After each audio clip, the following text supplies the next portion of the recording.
출애굽기는 두 부분으로 나눴습니다. 1장부터 18장까지는 이스라엘 백성들을 하나님께서 애굽 땅에서부터 인도하여 시내산까지 온 이야기고요. 그리고 이제 19장에서부터 마지막 장까지는 그 시내산 아래에서 하나님께서 하나님의 율법, 언약을 가르쳐 주시는 장면입니다. 근데 사실은 정확히 표현하면 하나님의 언약과 율법의 말씀은 20장부터 나타납니다. 그러니까 오늘 우리가 생각하는 19장은 사실은 1장부터 18장까지 오는 경로, 20장부터 마지막 장까지 하나님의 율법과 계시의 말씀, 그 사이에 끼어 있는 징검다리 같은 장이 19장이라 그렇게 말할 수 있습니다. 여기 19장에서는 하나님의 율법의 약속 그리고 언약의 약속을 받을 준비를 하는 단계입니다. 준비를 하는데 마치 참 상상력을 발휘하면요 참 재미있는 것 같아요. 모세가 중매장이가 되고요, 거룩하신 하나님하고 이스라엘 백성들이 이렇게 중간에서 계약하는 겁니다. 여러분 그 계약을 해보신 적 있으세요?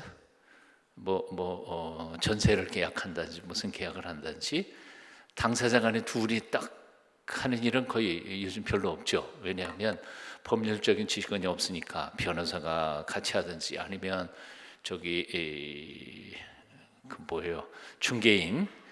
중개인이 같이 하든지 해가지고 계약서 다 마련해 놓으면 그 사람을 믿고 도장 꽝꽝꽝 사라지고 나눠 가시는 거죠.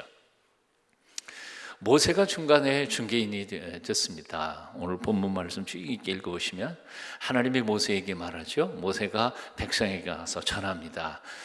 백성이 모세에게 말합니다. 모세가 또 하나님께 가서 아뢰입니다. 이렇게 왔다 갔다 하면서 중개하는 게 19장에 나타납니다. 우리가 지난 시간까지 읽었던 말씀 바로 무엇이었어요? 요약하면 이런 거죠. 하나님께서 이렇게 말씀합니다. 내가 너희를 애굽에서부터 어떻게 구원해냈는지 잘 보지, 잘 기억하지.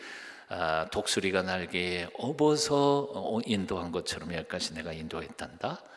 이제부터 너희가 만일 내 말을 잘 듣고 언약을 지키만 한다면 세 가지 축복하신다 그랬죠. 첫째, 너희는 만국 중에 내 소유가 되며, 내 소유가 된다는 것은 단순한 소유가 아니라 내 새끼가 되고 내 보물이 되고 내 가장 소중한 나의 백성이 되고, 두 번째는 너희는 내게 대하여 제사장 나라가 되고, 세 번째 너희는 거룩한 백성이 되리라.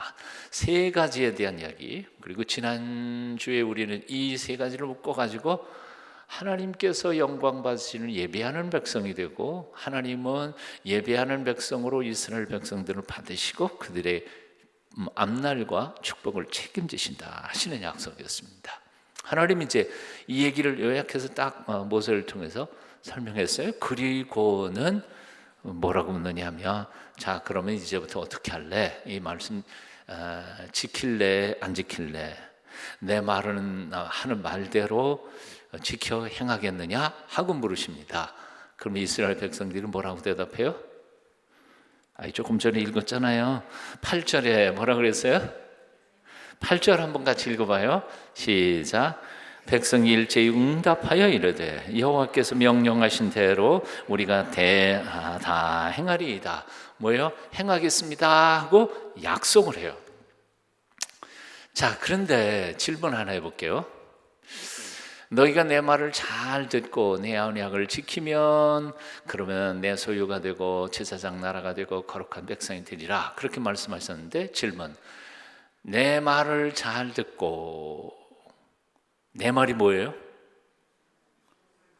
나하고 너하고 맺은 언약을 지켜 행하면, 언약이 뭐예요? 이스라엘 백성들이 지금 들었어요, 못 들었어요? 헷갈려요. 제가 서론 아까 설명을 할 때 분명히 얘기했는데요, 19장에서 나와요, 안 나와요? 20장부터 나온다 그랬잖아요. 19장은 징검다리 돌이라 그랬고요. 사실은 20장 1절 들어가 보면 거기서 십계명 얘기 나오고 쭉 하나님이 하나님의 율법에 대하여 가르쳐 주셔요. 그러니까 19장에는 아직 하나님께서 이스라엘 백성들에게 하신 말씀이 아직 안 나와요. 여기 굉장히 중요한 사실이 하나 있어요. 그게 뭔고 하니, 하나님께서는 당신의 약속, 당신의 말씀을 온전히 이스라엘 백성들이 깨닫게 하기 전에 먼저 백성들에게 뭘 묻느냐 하면, 이제부터 내가 너희하고 계약을 맺을 텐데, 내가 은혜의 율법의 말씀을 전할 텐데, 이 말씀을 잘 듣고 행하면 나는 이렇게 해주겠다. 그럼 들을래 안 들을래? 들을래요 안 들으실래요? 예, 정말이요? 손해 봐도 들으시겠어요? 그러면 이제부터 내가 얘기하겠다, 그 얘기예요. 이해가 되세요? 다시 이 말을 다시 표현해 보면 이런 겁니다. 하나님의 말씀을 듣기로 순종하면서 지켜 행하기를 결단한 사람들에게는 하나님의 음성이 들려요. 하나님의 말씀이 깨달아져요. 하나님의 뜻이 무엇인지를 분별할 수 있어요. 하지만 한번 들어보고 이게 뭐 별로 내 마음에 안 드는데 그럼 나는 순종 안 할래, 그런 마음 가지고 하나님의 말씀을 듣는 사람은 절대로 하나님의 뜻이 깨달아지지 않는다는 거예요. 이게 굉장히 중요한 거예요. 요한복음 7장 17절에서 이렇게 말씀하셨어요. 주님께서 사람이 하나님의 뜻을 행하려 하면 이 교훈이 하나님께로부터 왔는지 내가 스스로 말함인지를 알리라. 여기 조건이 있어요. 사람이 하나님의 뜻을 행하기로 결심한다면 하나님의 뜻을 알게 될 것이라는 거예요.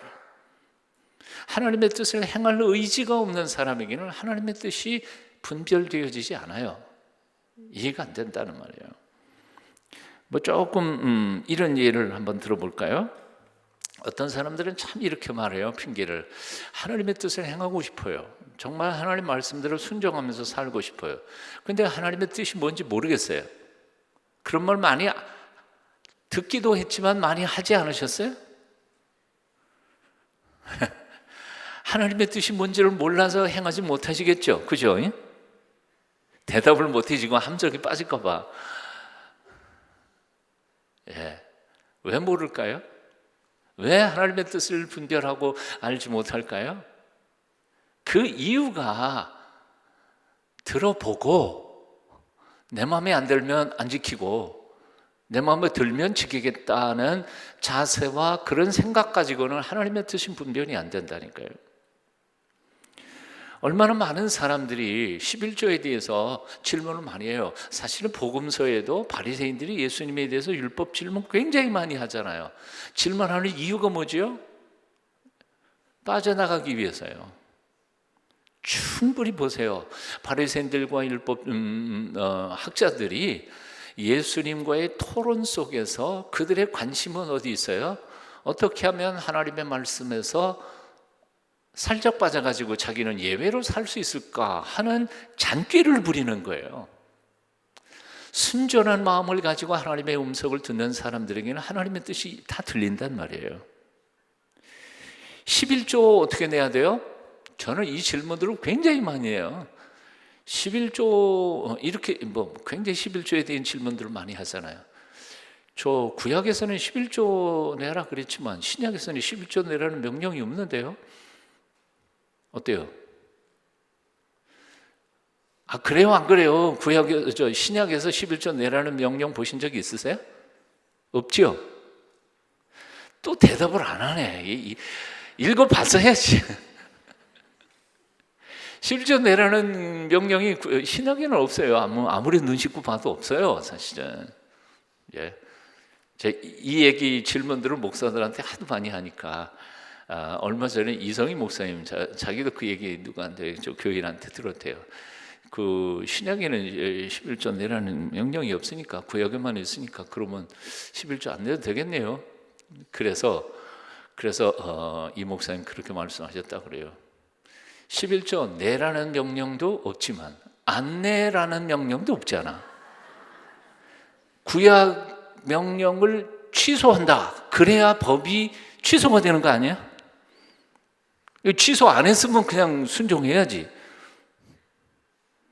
그래도 하여튼 마음에 안 들어요. 명령이 없으니까. 어떤 분은 그래요. 11조는 내가 받는 봉급 전체의 10분의 1입니까? 아니면 생활비의 10분의 1입니까? 그리고 10분의 1은 소주점 얼마까지 딱 계산해야 되는 겁니까? 11조는 감사원금이 포함된 겁니까? 뺀 겁니까? 제가 왜 이런 얘기를 이렇게 자세히 잘 할 수 있겠어요? 질문을 다 받은 것들이니까 이거는. 여러분 어때요?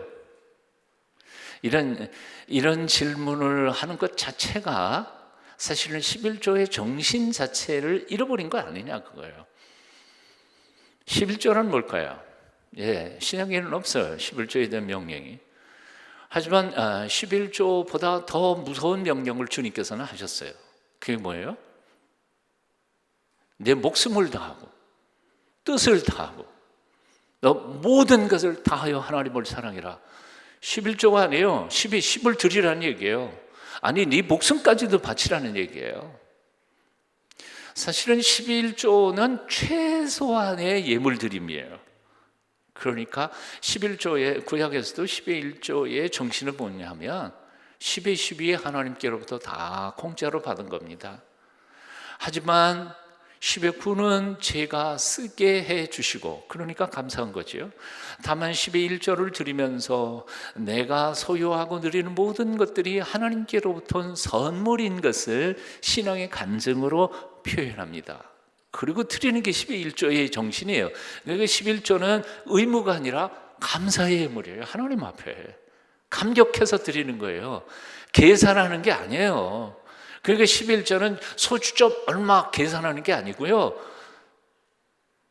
여러분 그 부모님께 효도할 때 용체 드릴 때 우리 어머님이 유치원부터 나 대학 졸업할 때까지 이제 등록금 한 거 다 계산해 가지고 부모님 돌아가시기 전까지 한 달에 몇 번이나 드려야 될까 딱 쪼개가지고 이자까지 보태서 딱 드려요?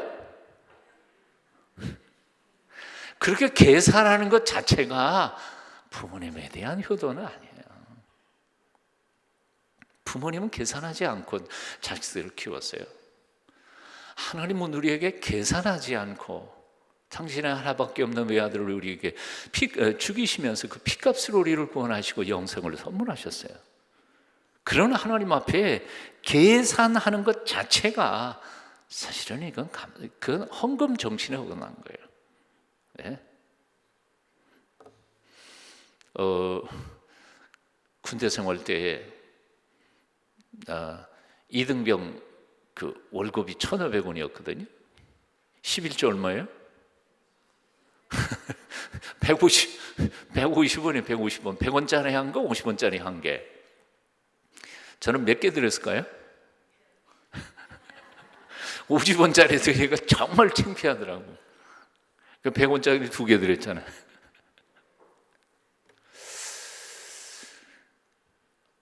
안식일, 지난 주일날 우리는 안식일에 대해서 생각해 봤습니다. 안식일은 쉬는 날이라고 1차적으로는 그렇게 해석하지만 그럼에도 불구하고 주님께서 가르쳐 주셨던 것처럼 정말 안식이라고 하는 것은 뭘까? 예수님께서는 그걸 아주 뒤집어 가지고 안식일 날 악을 행하는 게 옳으냐 선을 행하는 게 옳으냐, 사실 이거 굉장히 곤란한 질문을 바리새인들에게 한 거예요. 왜요? 둘 다 행하는 거 아니에요? 뭔 얘기인지 이해가 되세요? 바리새인들은 그냥 놀자 그런 걸로 생각했는데 예수님께서는 행하는 걸로 그냥 다 둘 다 선택 전부가 다 행하는 거예요. 악을 행하든지 선을 행하든지 선을 행하는 것이 바로 안식일에 해야 할 일이 아니냐. 자, 이 얘기를 조금 줄여보겠습니다.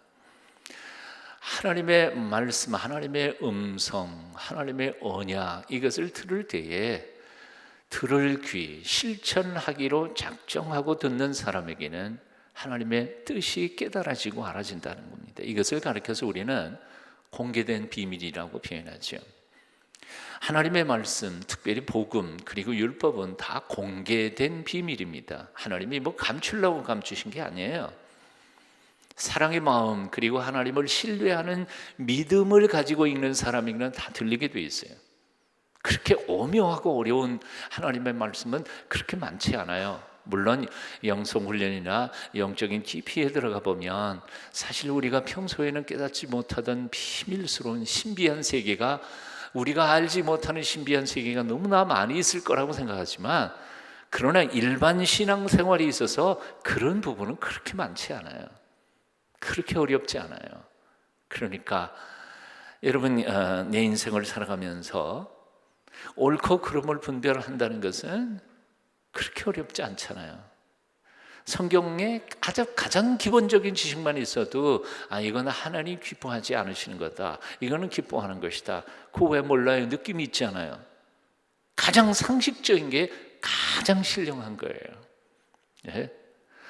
그러니까 순전한 마음으로, 순수한 마음으로 하나님 말씀을, 하나님의 전능하심을 믿고 하나님이 나를 사랑하시는다는 사실을 믿는 순전한 마음으로 보면 하나님의 뜻이 다 이해가 돼요.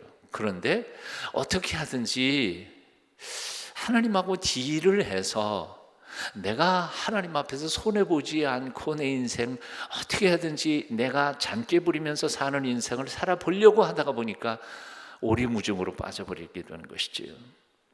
손해볼지라도 하나님의 말씀 주시는 대로 순종하기로 약속하실 수 있습니까? 이게 바로 이제 십계명, 출애굽 20장으로 들어가기 직전 19장에서 하나님께서 이스라엘 백성들에게 확인하고 계시는 거예요. 그랬더니 이스라엘 백성들이 뭐라고요? 무슨 말씀이든지 하나님의 여호와께서 우리에게 명령하시는 말씀은 다 지켜 행하겠습니다 하고 선포하는 거죠. 이게 바로 8절이죠. 백성이 일제히 응답하여 이르되 여호와께서 명령하신 대로 우리가 다 행하리이다 하고 선포하는 겁니다. 그런 결단 없이는 참으로 하나님의 뜻은 우리에게 들려지지도 않고 깨달아지지도 않을 것입니다. 이렇게 질문 한번 해볼게요. 손해볼지라도 정직하시겠어요? 좀 마음이 좀 약해진 것 같아요. 손해볼지라도 사기 안 치시겠어요? 진짜요? 사업하면서? 손해볼지라도, 내가 정말 사업을 말아먹는 한이 있어도 하나님 말씀대로 순종하면서 살아보시겠어요? 그런 결단이 없이는 하나님의 말씀을 들을 자격이 없단 말이에요. 들어도 들리지 않는다는 거예요. 안 믿어지는 거예요. 하나님의 명령대로 다 지켜 행하기로 결심하십시오. 그 마음과 자세로 하나님의 음성을 듣기를 사모할 때 하나님은 반드시 나의 남은 생의 갈 길을 인도해 주시고 보여주시고 그 말씀을 깨닫게 해 주실 줄로 믿습니다. 시편 24편 3절 이하입니다. 여호와의 산에 오를 자 누구며 그 거룩한 곳에 설 자가 누구인가? 곧 손이 깨끗하며 마음이 청결하며 뜻을 허탄한 데 두지 아니하며 거짓 맹세치 아니하는 자로다. 그는 여호와께 복을 받고 구원의 하나님께 의를 얻으리니 이는 여호와를 찾는 족속이요 야곱의 하나님의 얼굴을 구하는 자로다. 하나님께서 손해보는 한이 있어도 하나님 말씀대로 지켜 행하겠습니다 결단하는 사람에게 당신의 거룩하신 뜻을 드러내시는 분이십니다. 창세기 13장에 우리는 아브라함과 롯의 이야기를 읽지요. 여러분 아시잖아요. 아브라함과 롯이 가나안 땅에서 같이 목축을 하는데 목축이 이제 기르는 가축들이 많아지다 보니까 땅이 좁아가지고 함께 살 수가 없었습니다. 저는 이 사실 속에도 참 많은 생각들을 해봐요. 가난해서 같이 못 살까요? 너무 많아서 같이 못 살까요? 참 희한해요. 우리는 가난해서 같이 못 산다 그랬지만 우리가 가난했을 때에는요 방 하나 가지고도 다 잘 살았어요. 근데 너무 큰 부자가 되다가 보니까 각각 방 하나씩 다 떼줬어. 그러다 보니까 세상에 부부싸움 하면 각방 써. 화해할 시간이 없어요. 만나지도 못해. 집이 너무 많아가지고 두 채, 세 채씩 하면 부부싸움 한 다음에 딴 집 가서 살아. 자, 만날 기회가 별로 없으니까 이 화해할 수 있는 시간이 없는 거예요. 많아서 함께 잘 못 살아요. 가난해서 못 사는 법은 없어요. 콩 한 쪽도 나눠 먹을 수 있으니까요. 자, 여기 너무 많아서 아브라함과 롯이 헤어져야만 했어요. 선택이 있지 않아요? 그런데 아브라함이 롯에게 뭐라 그러죠? 내가 우하면 내가 좋아하고 내가 좋아하면 내가 우하리라. 근데 실제로 예나 지금이나 따져볼 수 있지 않아요? 선택을 누가 먼저 해요? 여기 딱 있어요. 네가 먼저 선택할래? 내가 먼저 선택할래? 아니, 아저씨가 먼저 하지 조카가 먼저 하는 법 있어요? 형이 먼저 고르지 동생이 먼저 골라요? 아니잖아요, 옛날 지금이나. 그런데 아브라함은 화평을 위하여 조카에게 기꺼이 선택권을 양보합니다.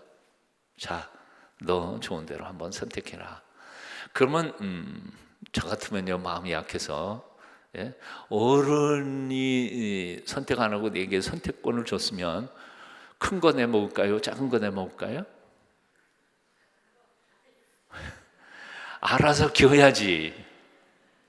아유, 큰 거 드세요. 그러면 이건 제가 먹죠. 또 뭐 아브라함 아저씨 그나마 더 많이 사람도 많고 그러니까 많이 쓰시고요. 저는 뭐 사람 적으니까 이거 뭐 충분해요. 그래야 되잖아요. 그런데 롯은 어떻게 써요? 딱 계산해 보니까 소돔과 고모르성이 멸망당하기 전에 에덴 동산 같이 그냥 풍성한 곳이었다. 그랬더니 아주 일호에 양보도 없이 나 이거 그러고 선택을 갖지 않아요. 그랬더니 가나안 땅, 별로 그렇게 좋지 않은 땅 가나안을 아브라함이 찌끄러기를 받습니다. 그런데 그 창세기 13장 후반부에 보면 놀라운 기록이 되어 있죠. 롯이 소돔과 고모라 성으로 떠나간 다음에 하나님께서 아브라함을 부르시죠. 계시 가운데 가나안 동서남북을 다 보여주시고 하늘의 별을 봐라, 땅의 모래를 봐라. 하늘의 별처럼 땅의 모래처럼 너희 후손들을 다 이 땅에 편만케 하겠다는 그 축복이 바로 롯이 떠난 직후에 하나님이 축복하시죠. 14장 넘어가 보면 롯은 그 소돔과 고모라 땅에 가가지고 어떻게 됐나요? 처음에는 잘 나가는 것 같지만 자기 가족 다 잃어버리고요, 벌었던 재산 다 잃어버리고 포로로 끌려갔던 것을 아브라함이 쫓아가서 다시 살려서 데려오지 않아요. 인간의 계산, 인간의 생각, 그것이 우리의 인생의 진정한 행복은 아니라는 거예요. 계산으로는 분명히 소돔과 고모라로 가야 돼. 하지만 인간의 잔꾀와 계산이 아닌 하나님의 섭리와 하나님의 경륜에만 자신의 삶의 선택을 하나님께 맡겼을 때 오히려 그 인생이 잘 되더라는 거죠. 자, 오늘 저녁에 꼭 이 말씀을 마음속에 새겼으면 좋겠습니다. 하나님, 당신이 뭐라고 말씀하시든지 저는 그대로 순종하겠습니다. 가라면 가겠습니다. 손해보는 한이 있어도 저 거짓말하지 않겠습니다. 내 평생에 정말 손해보는 한이 있어도 정말 사기치지 않겠습니다. 하나님 말씀대로만 제대로 살아보겠습니다. 그런 거룩한 결단과 그리고 삶을 통하여 하나님이 영광 받으시고 하나님께서 저와 여러분의 인생의 앞날을 책임져 주실 줄로 믿습니다. 저는 이제 내년도 2019년이잖아요.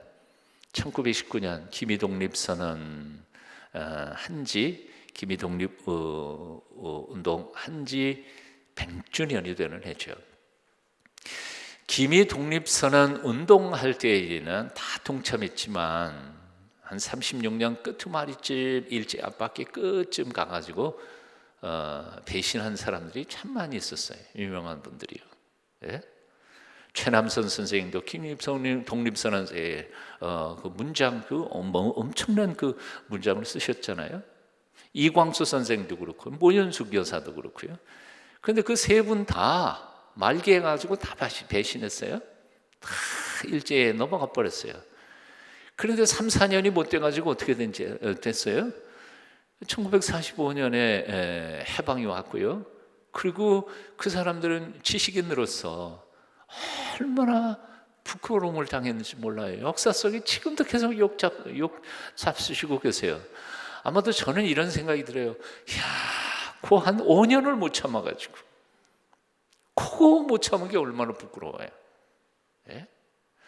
우리가 인생을 살아가다가 보면 말씀대로 지켜 행한다는 게 너무 어렵고 힘들고 참 아이고 마음만 하나만 딱 고치면 내 먹고 사는데 조금 더 도움이 될 것 같은데 그런 생각이 들 때가 있어요. 그러나 조금만 더 참아봐요. 예. 조금만 더 참아봐요. 말씀대로만 살기로 결단해봐요. 하나님께서 궁극적으로는 우리에게 은혜를 베푸시고 내 계획, 내 계산이 아니라 하나님의 명령대로 사는 사람에게 하나님의 놀라우신 은총을 베풀어 주실 줄로 믿습니다. 자, 옆에 있는 사람 얼굴 쳐다보시면서 당신 머리 너무 굴리지 마시고 말씀대로만 사십시다. 그리고 한번 인사 한번 하십시다.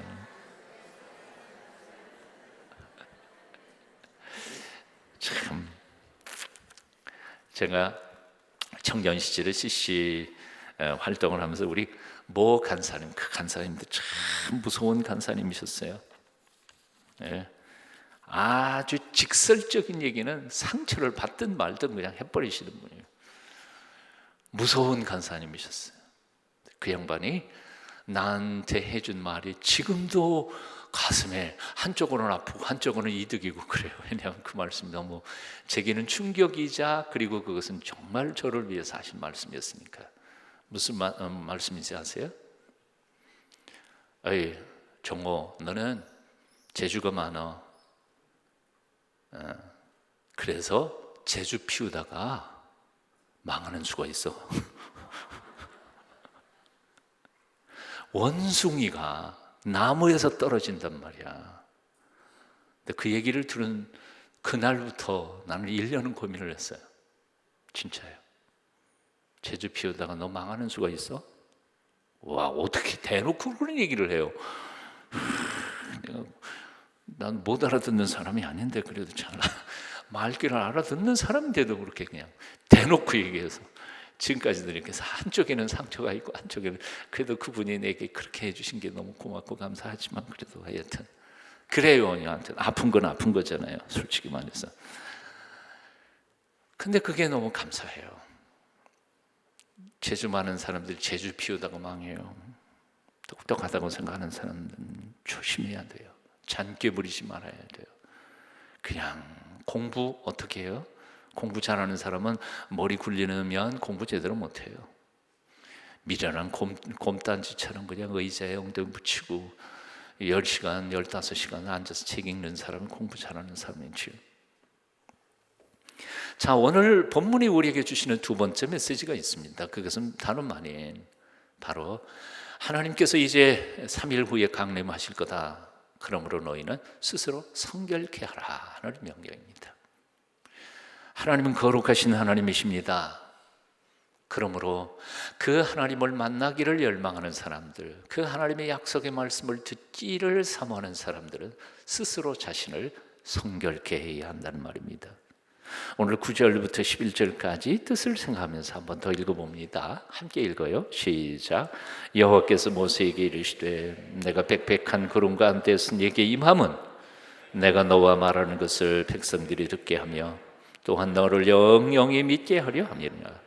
모세가 백성이 말을 여호와께 아뢰었으므로 여호와께서 모세에게 이르시되 너는 백성에게로 가서 오늘과 내일 그들을 성결하게 하며 그들에게 옷을 빨게 하고 준비하게 하여 셋째 날을 기다리게 하라. 이는 셋째 날에 나 여호와가 온 백성의 목전에서 시내 산에 강림할 것임이니. 하나님의 백성들에게 있어서 가장 중요한 것은 성결입니다. 거룩입니다. 레위기서에서도 또 우리는 만나지요. 레위기서 19장 2절에 너희는 거룩하라. 왜냐하면 너희 하나님 나 여호와가 거룩하기 때문이다. 성결, 거룩, 거의 비슷한 단어이죠. 오늘 이 시대에 한국 교회가 왜 그렇게 욕을 먹습니까? 거룩하지 않기 때문에, 순결을 잃어버렸기 때문에. 교회가 순결을 잃어버렸다는 말이 무슨 뜻입니까? 교회가 청소를 안 했다는 뜻인가요? 아니에요. 한국 교회란 뭘까요? 예배당이요? 아니에요. 여러분이에요. 저와 여러분이 한국 교회예요. 교회란 사람이에요. 무리예요. 동순교회란 바로 저와 여러분이 동순교회예요. 동순교회가 성결하지 못하다, 거룩하지 못하다, 그거는 소목사와 여러분들이 거룩하지 않은 거예요. 하나님의 말씀대로 온전히 살지 않은 것을 가리켜요. 한국교회 목사, 장로, 교인들이 거룩하지 않은 거예요. 정직하지 않은 거예요. 교회는 이 교회 건물, 예배당 건물, 교회 시스템, 그거는 문제가 아니에요. 사람의 문제인 거예요. 자, 그렇다면 그러면 100% 깨끗하고 순결한 사람이 세상에 존재할 수 있어요? 없어요. 다 죄인이에요. 아담과 하와의 타락한 이후에 우리는 다 죄의 DNA를 가지고 태어나서, 그래서 우리 개혁교회 칼빈 선생 이후에 개혁교회 신학에서는 이렇게 표현하는 거죠. 타락했다는 것은 뭘 의미해요?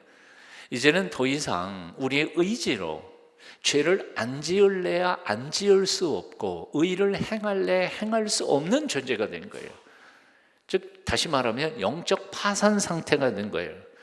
우리는 행하고 싶어요. 정말 선하게 살고 싶어요. 착하게 살고 싶어요.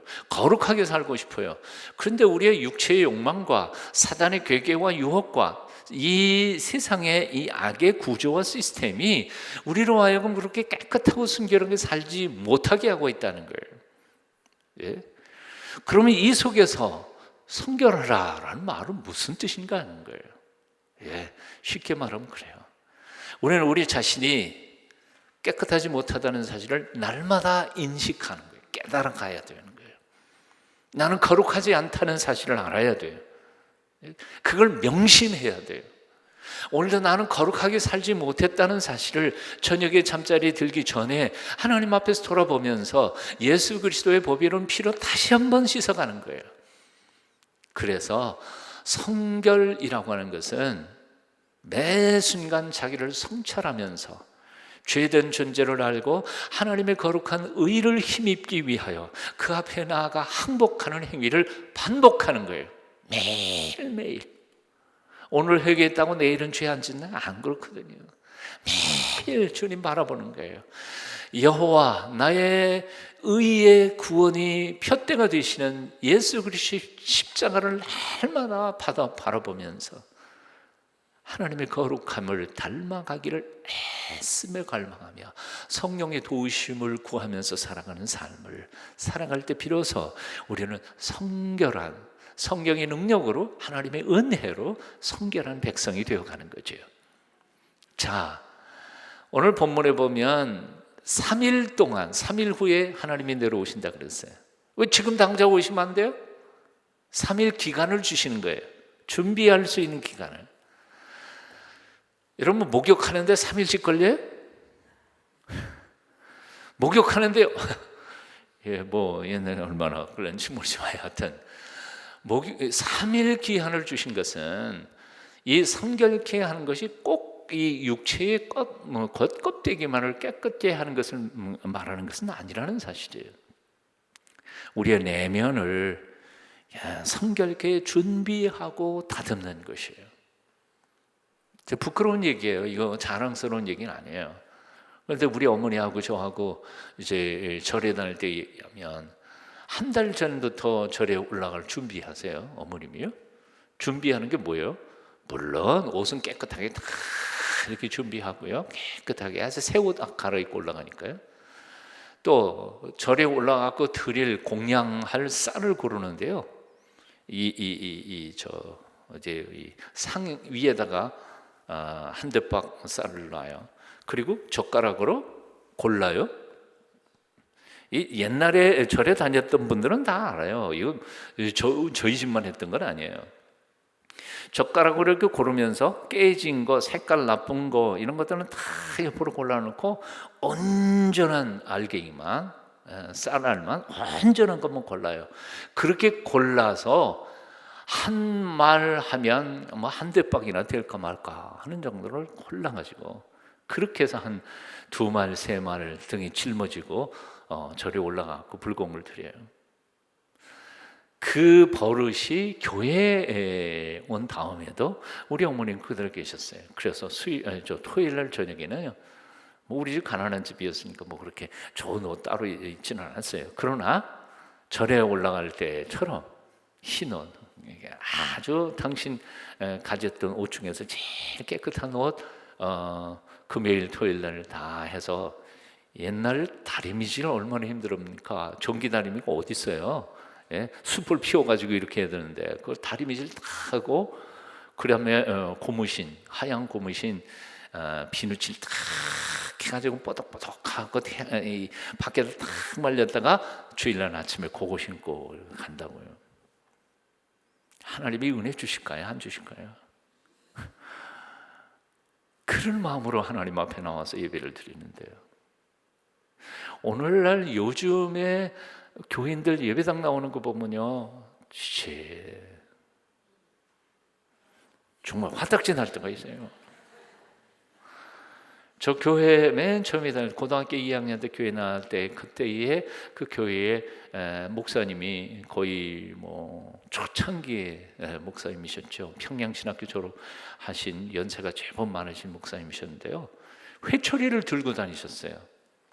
회초리를 들고 다니시면서 여자들이 무릎이 나온 치마 입으면 종아리 때리셨어요. 누구건 상관없었어. 그 다음에 이 팔뚝이 보이면 안 돼요. 여기 소매까지 나와야 돼. 오늘 회초리 맞을 사람이 많다.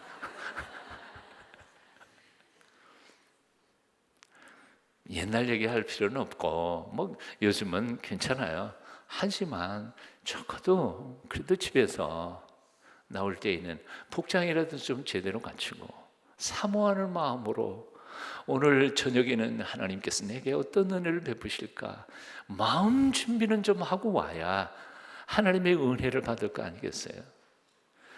성결한 마음, 정결한 마음으로 주 앞에 나올 때 하나님께서 우리에게 은혜와 복을 더하여 주실 줄로 믿습니다.